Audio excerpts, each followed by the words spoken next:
So if this happens to be your first time on my YouTube channel, you know what to do. Subscribe right now, okay?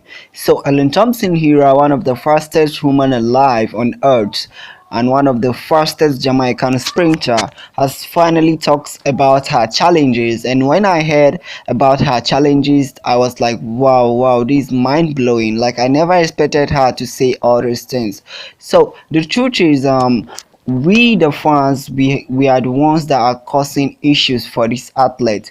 We expect them to run as if they are robots, but let's not forget that they are human beings like us, and at times they failed to deliver to our expectation, and we tend to be nervous wanting them to deliver the way we want. Recently, Elaine ThomsonHerah races in Keystone and she was able to deliver a time of 11.23, and it has sparked reaction on social media because a lot of fans are not happy with the time. But the truth is, Elaine ThomsonHerah is a human being. She is not a robot, and let's not forget that she has been able to win many Olympic games and makes us proud. So just because she did not perform this time does not give us the chance or privilege to feel like she is not performing anymore. So this is what Elaine ThomsonHerah said. Oh, Elaine ThomsonHerah went on saying that it has been a challenging one, but I still hang on. I almost gave up, but I know I have faith and I came here. So this is what Elaine ThomsonHerah said.